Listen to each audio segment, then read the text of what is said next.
A paz do Senhor, queridos. Estamos iniciando mais uma videoaula subsídio de seu canal EBD Fácil e Motivadora. E na aula de hoje nós estaremos comentando a lição de número 11 das lições bíblicas adultos, que tem como título Os prejuízos da mentira na família. Nós estamos dando prosseguimento aos nossos estudos bíblicos deste trimestre, o qual estamos comentando relacionamentos em família, superando desafios e problemas com o exemplo da palavra de Deus. E na lição de hoje, a lição de número 11, nós estaremos comentando os prejuízos da mentira na família. O textuário encontra-se em Colossenses capítulo 3, versículo 9. Não mintais uns aos outros, pois que já vos despistes do velho homem com seus feitos. Verdade prática. A mentira pode até dar flores, mas não produz fruto para o bem. A leitura bíblica em classe encontra-se no livro de Atos dos Apóstolos, capítulo 5, versículo 1 ao 11. Então vamos lá, meus irmãos, comentar a lição 11, os prejuízos da mentira na família. Como os irmãos devem ter percebido, a nossa leitura bíblica em classe vai falar de dois personagens. Os dois personagens temas desta lição. Um casal que tem por nome Ananias e Safira. Então nós vamos ver a história desse casal, como ele agiu de forma negativa, usando a mentira para tentar enganar não apenas os apóstolos, mas enganar ao Espírito Santo e a Deus, porque o Espírito Santo é Deus. Nesse texto é uma parte que a gente sempre, quando vai falar sobre a Trindade, sempre citamos também esse texto de Atos dos Apóstolos, mostrando que ele não mentiu ao Espírito Santo, que ele mentiu ao Espírito Santo e, portanto, mentiu a Deus, mostrando que o Espírito Santo é Deus. Então, nessa lição, nós vamos ver este evento que aconteceu no início da igreja primitiva, quando Ananias e Safira tentam enganar os apóstolos e o Espírito Santo de Deus. É nessa lição que nós vamos, meu irmão, compreender o peso da mentira quando é contada e tramada pelos membros da família. E o autor também vai dar um exemplo do Antigo Testamento, nós vamos comentar um pouco também sobre esse exemplo, se assim Deus permitir, mas a gente vai ver que a mentira é uma obra da carne. E como obra da carne não pertence a Deus e não vem de Deus, é coisa da natureza humana, da velha natureza humana, que mentimos. Nesse caso aqui, vemos um casal que o autor vai ter como não cristãos, ou seja, eram pessoas que estavam encobertas, era uma conversão duvidosa, mas sendo crente ou não, todos mentem. A gente tem que entender isso. O autor vai comentar achando porque eles mentiram, porque não era crente. Não, crente também mente. A gente tem que ter em mente isso. Praticamos pecados, mas a Bíblia fala que nós devemos confessar os nossos pecados e deixá-los para alcançar misericórdia. Porque aqueles que encobrem as suas transgressões não alcançarão misericórdia. Então, de introdução nesta lição, nós temos que entender que todos mentem. É fato, é fato. Por isso nós estamos estudando essa lição para aprendermos a dominar, a mortificar a velha natureza e fazer as coisas que agradem a Deus. É isso que nós vamos enfatizar nesta lição. Os prejuízos que a mentira causa na família. O tópico primeiro, o autor vai falar sobre uma convenção duvidosa. Por que uma convenção duvidosa? É aquilo que eu estava falando para os irmãos. O autor vai tomar como uma conversão duvidosa. Porque dá a entender que se eles verdadeiramente fossem crentes, ele não cometeria este pecado. Já eu sigo por outra linha. Eu sigo pela linha que, sendo crente ou não, todos são tentados. Principalmente quem não é crente, porque quem não é crente não tem o Espírito Santo de Deus. Então, quem não se converteu verdadeiramente não tem nem o Espírito Santo de Deus e vai viver pelas obras da carne. Mas o crente, ele está militando. Mas ele também é tentado a praticar os mesmos pecados que os pecadores, os ímpios, os desviados que estão distantes de Deus praticam. Então, nesta visão do autor, ele coloca só puxando para este lado, que é uma convenção duvidosa. Pode ser uma convenção duvidosa? Pode ser sim, mas também eles poderiam ser crente verdadeiro? Também. Então, nós não descartamos nenhuma nem a outra.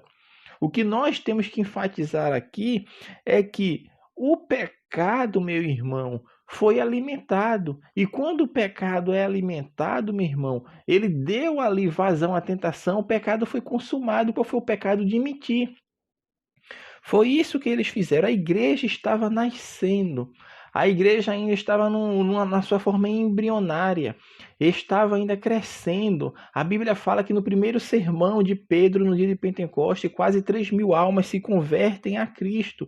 Agora imagine uma igreja que estava reduzida ali a pouco mais, vamos falar de 500 pessoas, que na verdade já tinha reduzido bastante, porque quando Cristo é assunto aos céus, o apóstolo Paulo fala que quase 500 irmãos viram a Cristo ascender aos céus, e Cristo, quando é assunto aos céus, ele fala para ficar em Jerusalém, para que sejais revestido de poder do alto, porque Deus iria enviar a promessa que tinha lhe prometido, que era a descida do Espírito Santo, e ele receberia um batismo. Mas nessa história a Bíblia fala que quase 120 pessoas estavam ali, para os irmãos perceber como a igreja deu uma diminuída, mas a igreja, após a descida do Espírito Santo, começa a crescer novamente. Na primeira ministração de Pedro, 3.000 almas se convertem. Agora imagine, uma igreja com mais de 3.000 pessoas, com diferentes anseios, com diferentes subjetividades, com diferentes dimensões sociais, culturais, não só pessoas que viviam em Jerusalém, porque naquele dia era uma festa que estava acontecendo ali, que vinha muitas nações de fora. A igreja se expandiu de maneira tal, por isso aconteceu as viagens missionárias para a fundação das igrejas pelo apóstolo Paulo, para que tivesse ali doutrina e instrução para as pessoas crescer, tanto na doutrina quanto na demonstração do Senhor. Mas o fato é que a igreja cresceu, e a igreja cresceu, agora tem que prestar assistência para os irmãos que estão em necessidade dentro da igreja. Frise isso na sua aula, meu irmão. Não pode haver necessitado. Pobre vai ter. Pobre vai ter. Cristo falou, quando Maria unge a Cristo com aquele perfume, com aquele unguento que estava de nardo puro, derrama, enxuga os pés de Jesus com seu cabelo, e os discípulos censuram aquele ato, e Jesus fala, olha, os pobres vocês sempre vão ter com vocês. Jesus estava dizendo, ó, pobre sempre vai haver, sempre haverá pobre sobre a terra, mas a ênfase aqui é que pobre vai ter, mas necessitado não pode haver. E era isso que a igreja primitiva fazia. Ninguém padecia de necessidade alguma. Por isso ele fala que um marco da igreja primitiva era a comunhão. Todos viviam em comunhão. Por que o que é comunhão? Eu senti a necessidade do outro. Hoje as pessoas têm um conceito errado de comunhão. Comunhão para as pessoas é vamos fazer um bolinho, um refrigerante, uma festa e vamos ter aquele momento de comunhão. Ou seja, isso pode estar dentro da comunhão, mas isso não é unicamente, não é o cerne, não é o coração da comunhão. O coração da comunhão, a comunhão cristã, como a Bíblia nos mostra aqui, é eu sentir a necessidade do outro como ela fosse a minha necessidade. E é isso que acontece aqui, porque as pessoas estão agregando a Igreja de Cristo, crescendo, e as pessoas que tinham condições, elas percebiam aquilo que fazia. Tinha 2 casas, vendia uma e dava o dinheiro para os apóstolos. Tinha 3 terrenos, vendia um e dava para os apóstolos. Sabe por quê? Porque ele sentia a necessidade do outro como se fosse a sua. E isso que é comunhão. Comunhão não é ir para pizzaria apenas. Vou para pizzaria se confraternizar. Vamos visitar fulano para ter um momento de comunhão. E a Bíblia fala sobre isso. Se você vê seu irmão passando necessidade de ir lá só orar por ele, você está em pecado, você pecou. Porque você foi lá, mas não supriu a necessidade dele, porque ele está passando por um momento difícil em sua vida. Ou seja, você não tem comunhão. Porque comunhão, novamente, eu estou frisando isso para os irmãos ficarem com isso em sua mente. É eu sentir a necessidade do outro como se fosse a minha. Você quer passar necessidade? Não. Se o outro está passando, é como se você estivesse passando necessidade. Se você pode ajudar, por isso a Bíblia fala. Se você sabe que deve fazer o bem e não fizer, está pecando. E muita gente está pecando, não fazendo e não sentindo a necessidade do outro e não ajudando. Comunhão, meu irmão, comunhão. E Cristo falou sobre isso, olha. O mundo vai conhecer que verdadeiramente vocês são meus discípulos se vocês amarem um aos outros. E aqui, no início da igreja cristã, o mundo via e dizia, verdadeiramente ali está os servos de Cristo. Porque ninguém passava necessidade, ninguém tinha falta de nada. Todos viviam em plena comunhão. E isto, meu irmão, é o que deve caracterizar a igreja de Cristo em todos os tempos. Hoje as igrejas estão querendo crescer, estão formando impérios para si. Você vai numa igreja, você está vendo, essa igreja aqui que eu idealizei, estou fazendo aquilo, outro, ou seja, mostrar o império dele que ele está construindo, mas não tem preocupação em fazer com que o reino de Deus se expanda. Ele quer fazer com que o reino material, com que o reino que a pessoa olhe e veja, olha que igreja bonita, não sei o que, mas não tem Deus, não tem comunhão, não tem perseverança, não anda em conformidade com a palavra de Deus. E na igreja primitiva era isto que estava acontecendo. Por isso o desenrolar da história não começa, meu irmão, nesse capítulo 5, não, de Atos, como o autor coloca aqui. Porque a história de Ananias e Safira começa assim no capítulo 5, mas o desenrolar, para a gente entender a história, começa versículos antes. O penúltimo e o último versículos de Atos 4, porque vai mostrar o contraste que existe. Por isso, se os irmãos perceber, no capítulo 5, versículo 1, fala mais um certo varão. Ou seja, está dando um contraste.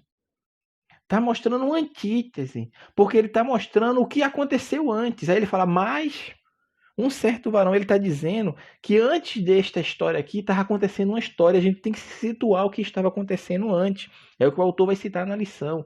Era um homem chamado Barnabé, que vende uma de suas propriedades e dá todo o dinheiro aos pés dos apóstolos. Aí vai entrar a história desse Ananias, desse casal e Safira. Por quê? Porque eles viram aquele ato de Barnabé e viram que eles foram reconhecidos, ou seja, falaram no público o nome de Barnabé. Aí ele olha com a sua esposa e diz, rapaz, olha, ele está sendo reconhecido pelo seu ato de generosidade. Por isso a Bíblia faz o contraste, mostrou o que Barnabé fez, não procurando aplauso, não procurando reconhecimento, e o que Ananias e Safira vai fazer, que é justamente o que eles fazem atrás da sua inveja e hipocrisia que nasce dentro do seu coração. E quando nasceu a inveja e a hipocrisia dentro do seu coração, o que é que eles fazem? Temos terreno também, vamos vender uma propriedade nossa e dar parte do que vendemos aos discípulos e falar que estamos dando valor total. A Bíblia aqui, meu irmão, em Atos dos Apóstolos, nos mostra que ninguém era incentivado a vender terreno, vender casa, vender nada para dar aos apóstolos. Todos faziam isso de forma voluntária, porque a Bíblia aqui está nos ensinando, através dessa história, que o que pertence a você é seu. Foi isso que Pedro disse, olha, se vocês vendessem o terreno e ficasse com o dinheiro, era teu dinheiro. Se você não quisesse vender o terreno fosse seu, era seu terreno. Mas o que vocês não podem fazer é mentir. E foi isso que eles fizeram. Eles usaram da mentira, da hipocrisia e da inveja para obter reconhecimento. Por isso o capítulo 5 começa justamente fazendo esse contraste. Mais um certo varão, mostrando o contraste que existe entre Barnabé e entre esse casal. E o problema aqui está na mentira que eles estavam falando, contando, ou seja, estava tentando enganar não só os apóstolos, mas ao Espírito Santo, ou seja, mentindo a Deus. E foi isso que eles fizeram. Fizeram acordo entre si, por isso o tema da lição é mentira, prejuízo da mentira na família. Eles combinaram entre si de mentir para os apóstolos, fizeram um acordo, olha, se perguntar para tu isso, tu fala assim. Bora fazer uma tramóia e vamos fazer assim. E nós seremos reconhecidos. Não entendia ele que, aos olhos de Deus, nenhuma coisa está encoberta. Tudo está patente aos olhos daquele a quem nós devemos prestar conta. E foi isso que aconteceu com Ananias e Safira. Usaram da mentira, usaram da inveja, usaram da hipocrisia, até que o juízo de Deus veio sobre a sua vida, porque o pecado gera consequências. E principalmente quando a igreja estava embrionária, a igreja não poderia, naquele momento ali, de fato, meu irmão, já começar contaminada com a mentira, porque isso seria uma constante, a igreja não cresceria da forma que cresceu se o Espírito Santo de Deus não agisse para tomar providência, para mostrar que a igreja que estava nascendo ali, a nova aliança, tinha que crescer visando, mostrando, apontando para a santificação, para andar em conformidade com o que está preceituado dentro da palavra de Deus. Então foi isso que aconteceu, o Espírito Santo agiu. E Pedro fala para Ananias: Ananias, por que encheu Satanás o teu coração, para que você mentisse ao Espírito Santo e retivesse parte do preço da herdade, guardando-a, não ficava para ti, e vendida não estava em teu poder, porque tu formaste este desígnio em teu coração. Tu não mentiste aos homens, mas a Deus. É aquilo que eu estava falando. A Bíblia não está aqui incentivando ninguém, meu irmão, a vender ou a doar nada para ninguém. Os homens e mulheres aqui faziam de forma voluntária. Por isso Pedro fala, se você retivesse a sua herdade, era tua. Se você vendesse e ficasse com dinheiro, era teu. Isso aí não é problema meu, não é problema nosso. Mas a partir do momento que você vem querer enganar, querer mentir a Deus, aí o negócio ficou estreito para o teu lado. Porque Satanás encheu o teu coração para que você viesse a mentir contra o Espírito Santo. E Deus agiu de forma, meu irmão, ágia, de forma veemente, e tomou providência naquele momento para que quem tivesse vendo aquele fato acontecer espalhasse entre todos os demais, para saber que Deus, meu irmão, via todas as coisas que estavam acontecendo, até aquelas encobertas. E como a mentira foi em família, Ananias mente, morre, e sua esposa vem sem saber que seu marido tinha morrido, e Pedro faz a mesma pergunta para ela: olha, vocês venderam a propriedade de vocês, venderam, né? Vocês trouxeram todo o dinheiro, como o teu marido falou? É isso mesmo que aconteceu, Safira. E ela confirma a mentira, porque tinha entrado em acordo com seu marido de mentir para a igreja. E ela confirma: demos todo o dinheiro aos apóstolos. E Pedro olha para ela: olha, os que estão ali na porta, os pés daqueles que estão na porta, foram os que levaram o teu marido para ser enterrado. Esses que levaram o teu marido vai ser que vai te levar. E na mesma hora ela cai e morre. Deus agiu para que a igreja não fosse contaminada na sua forma embrionária. E Deus agiu. O tópico 2, os outros dois tópicos vai ser mais rápido, que nós já falamos praticamente o clímax, o ponto central da lição. O tópico 2 ele vai falar só alguns pormenores, mostrando o problema da mentira dentro da família, que a mentira produzida dentro da família, ele vai mostrar essa mentira quando é produzida dentro da família, porque o que acontece? A mentira é uma obra da carne. E como a obra da carne, meu irmão, ela é usada assim pelo inimigo. O inimigo vai tentar. Crente ou não crente, o não crente já vive nessa prática de forma normal. Mas o crente é tentado a mentir para que ele venha se distanciar de Deus. Por quê? Porque mentir é pecado. E todo pecado afasta o homem de Deus. E quando o crente cai nesse laço e fica mentindo diariamente e constantemente, meu irmão, ele está mantendo os velhos hábitos da sua natureza caída. Porque nós temos uma natureza caída, que é este corpo pecaminoso. Sim, nós ainda estamos sujeitos ao pecado, por isso pecamos. Mas Cristo, meu irmão, nos exorta através do apóstolo Paulo, como está no textuário, para que nós não venhamos a mentir. E quem faz uso da mentira está dominado pelo poder da carne.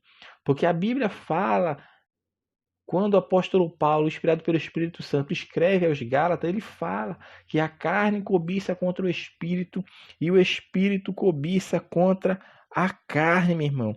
A carne, o Espírito se opõe à carne para que não façamos o que ela quer.